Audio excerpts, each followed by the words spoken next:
Hi guys, thanks for stopping by my channel. Today we are going to be working on a project that I'm still learning, but through a couple mistakes, I have learned some great tips and tricks for you to make your own painted and stencil edge books. This has been something I wanted to do forever, and I've been having a blast, and it's something I'm going to continue to do. But I can't wait to show you how I did it and the things I have learned along the way. Let's get started.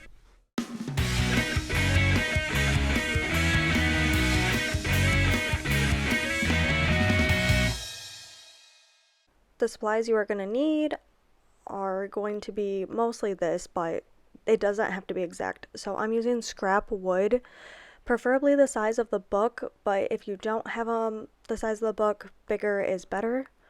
Also, you're going to need some kind of like waxy paper, just something that's not going to absorb the paint, that's going to kind of keep it away. Also, you're going to need tape. I have Scotch tape and painter's tape. To really press your pages together, you're going to need some kind of clamp or a vise. This is what I have. If you plan on doing a stencil, you are going to need transfer tape and stencil vinyl, as well as a Cricut or cutting machine. I highly recommend using matte acrylic paint or some kind of acrylic paint brush. You're going to need a scraper, and I prefer using a sponge brush. Also, if you are using stencil as well, you're going to need some kind of weeding tool, scissors, a ruler, and of course a book, preferably a used one. I got this one from the used bookstore, so I wasn't nearly as stressed. I don't recommend using your first editions or anything like that until you're a little bit more confident in this technique. First, you are going to take your wax paper. I actually use recycled paper that I have for my shipping labels, and I am going to wrap the covers to protect them from paint and tape them off.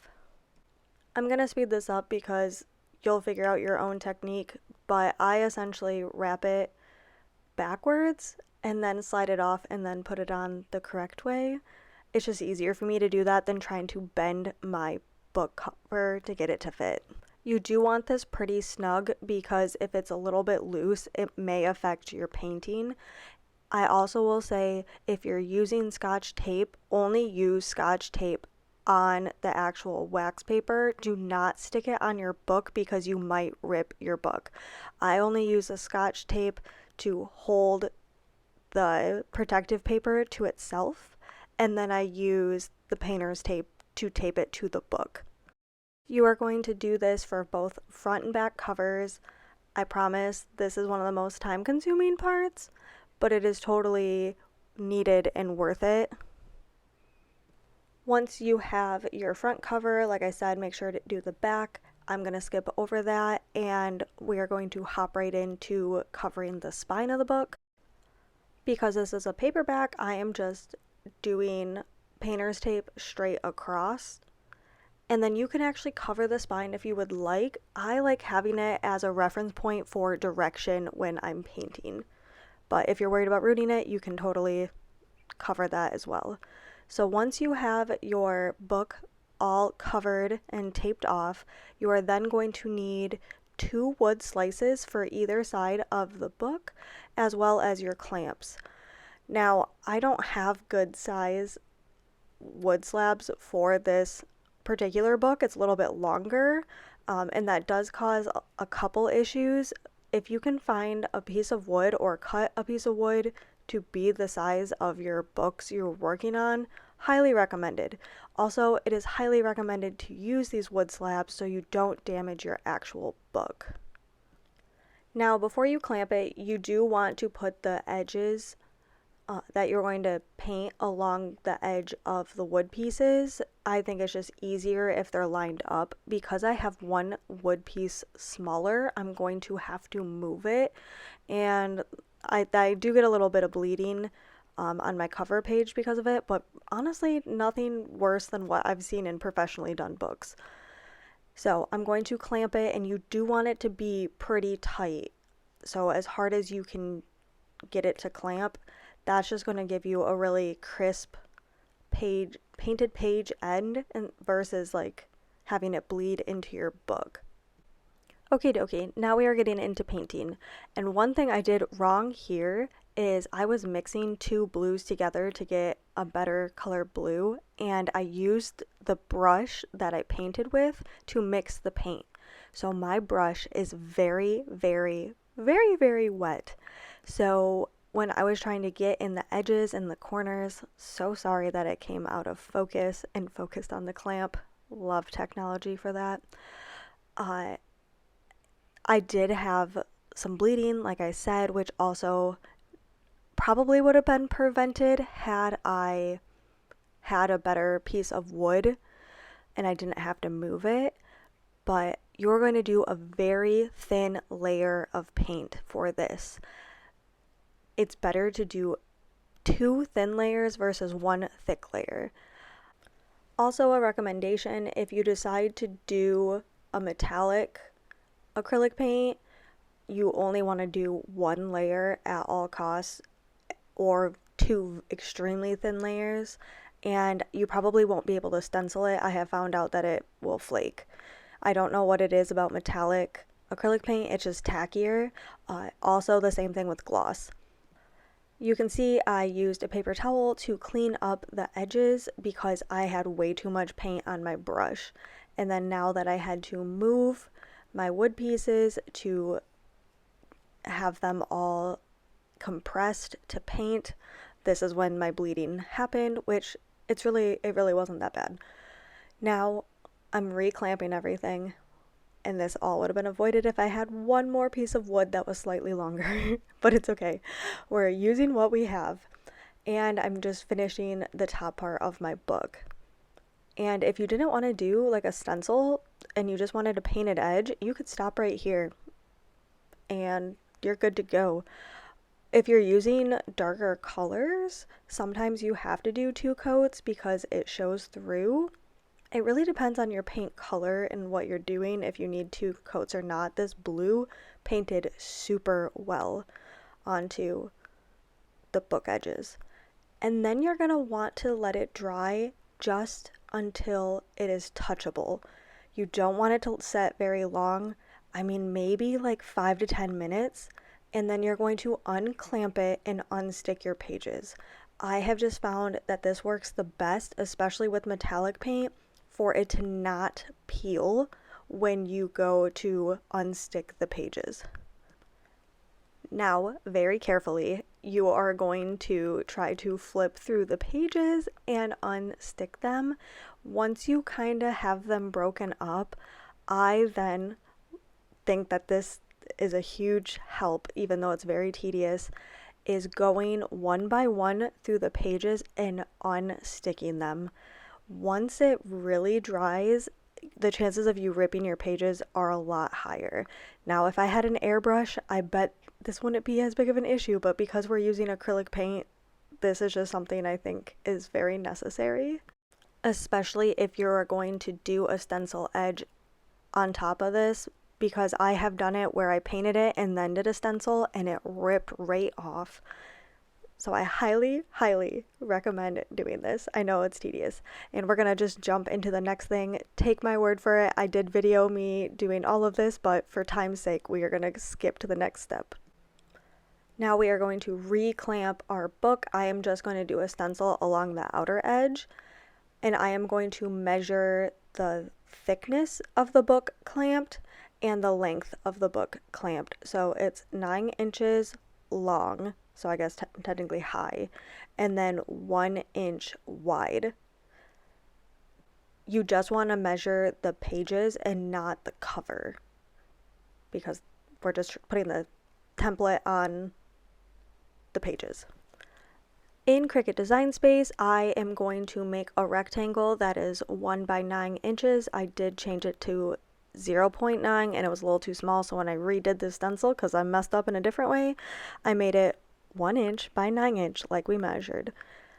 And then we are going to use our graphic that we find on Cricut Design Space or Cricut Access or whatever you're using, and you just want to make sure that you have a decent amount of space between the edge of the template.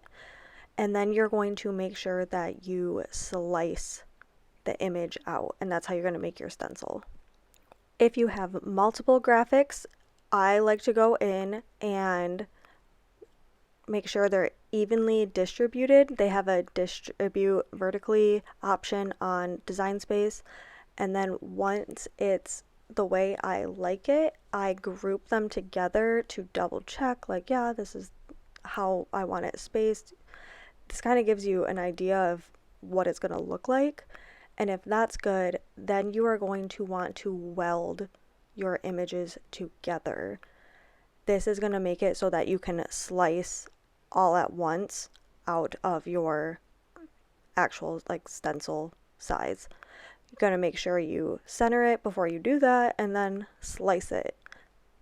And once again, this is going to give you your stencil. If you want more information on how to make these, let me know. I can do another tutorial on it. I am using the Aura Mask 813 vinyl, and I cut it on the vinyl setting that Cricut has in Design Space, so just cut it like normal vinyl. I do recommend using a light grip mat because this stuff is pretty finicky with bubbles, and get out all the bubbles before you cut because otherwise it might cause issues with it cutting it out. And then once you have it cut out, we are then going to pull it off the mat. I like to flip the mat over and pull the mat off. This will help decrease your chances of bubbles. I like to cut out my vinyl first before I weed it, and then once you weed it, you're going to weed it like it's a stencil, so you're going to reverse weed it essentially.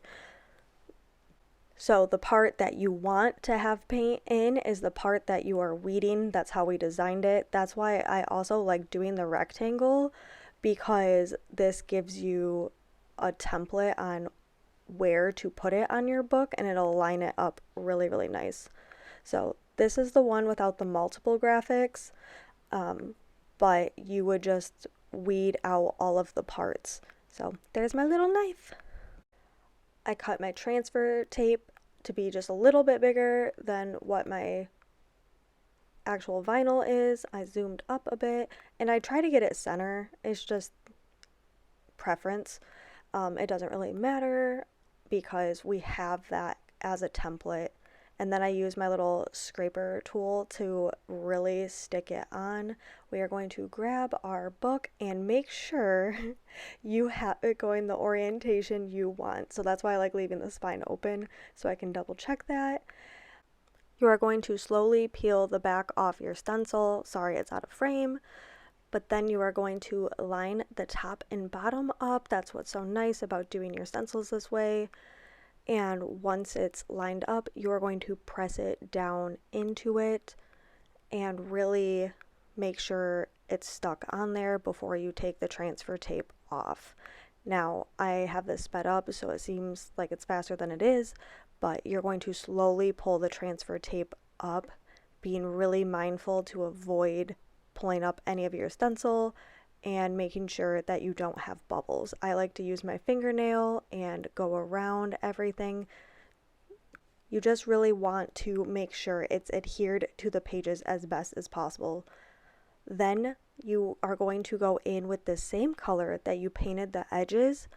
This is going to help prevent bleeding from your stencil, and I will show you an example. You want to do this. It's a big, big deal.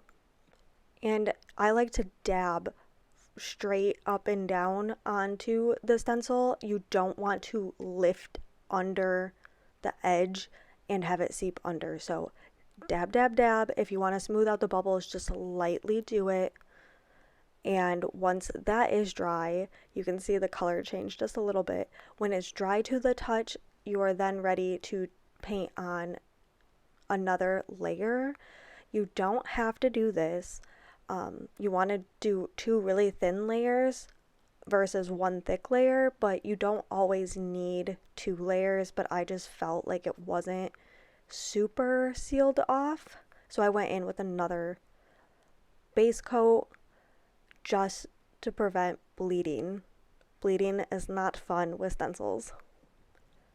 Then I actually went in with an acrylic marker because I did a gloss black paint, and I'll show you the fail later and how I fixed it. So when I'm doing this a second time, I decided to use this marker instead. And because markers might get under the stencil, I made sure to go on the outside of the stencil and paint inwards so I wasn't lifting up that edge. I know it's hard to tell with the blue on blue, so I apologize, but I'm going from on top of the stencil on the outside to in onto the exposed painted pages. And I went all the way around every shape and then filled it in. If you have a matte paint color that you plan on using, do like you did in the first two steps with the stencil and just dab it on, going in from like on top and dabbing versus paint strokes. This will avoid bleeding too, but because I have a marker, I figured I'd show you guys how to do it. I actually really like the control of the paint markers, but they do tend to bleed a little bit more, which is okay because I'll show you how to fix that as well. Once you have it all done, you can peel your stencil off. You can do 2 layers if you want of your top coat. It really depends on the colors you're doing, but if you use too many layers of paint, they will flake off eventually. So I was good with what mine looked like, and I slowly peeled the stencil off, and there was only minor bleeding. I was actually really happy with how it turned out. I then went in with a very stiff, small pointed paintbrush with my background color and just touched up the tiniest little parts of it. And it was as simple as that to fix the little bleeding areas. Finally, once that is dry to the touch, I do recommend taking it out of your clamps and opening the pages back up so that it doesn't peel. If you leave it too long, your stencil might adhere to each other and the pages might peel. This was so much better than what happened with my first trial with it, and you're just going to want to try to flex the pages without touching the part you painted for the stencil. That you want to just leave alone until it's fully dry, but just break up some of the pages so that they're not going to peel off later if there's too big of a clump. If you want and you're having trouble where you feel like it's really sticky, I recommend going back in 1 page at a time like before. But now you're all done. All you have to do is take the backing and like the covers off that you were using to protect everything, and you have yourself a stencil edge painted book. And I absolutely loved this book. It was 5 stars for me, but it's not for everybody. Now I am going to show you my mistakes and what I found out the hard way. So with this one, same book, the same book you just saw, when I did just a knife, I used gloss black paint, and when I opened it, even though the paint was still like barely dry, it completely peeled. How to fix it is you put your book back in the clamps once it's completely dry, and you take a sanding block and sand it. You want to make sure it's a pretty fine sanding block, and you just go in and sand it. I'm sorry that my head is right in there. Once it was sanded though, I made sure to sand the whole edge, and I did go back in and do a light coat of blue again. That also helped cover any of the black that was left. And then you guys resaw me do the whole stencil. So look at, you can fix it. Now, another mistake I had was doing metallic on metallic. I don't think you can do a metallic base coat and then do any type of stencil on top. That's just what I've found so far, but I could be wrong, but it flakes. So I have to redo this one. And then this one, I did not do the base coat on the stencil for the leaves, and you can see how they bled, but then I did it for the side and the bottom leaves, and the lines are so crisp. Oh my gosh, look how cute that is. I also did like an ombre for the peaches, and yeah, see how crisp the leaves are compared to the top? So make sure you do that base coat to prevent bleeding, because you want to avoid that. But there you have it. I know this was a really long video. I hope it helped and inspired you guys. Please tag me on all forms of social media if you tried this out yourself. And I hope to see you guys next time. Bye!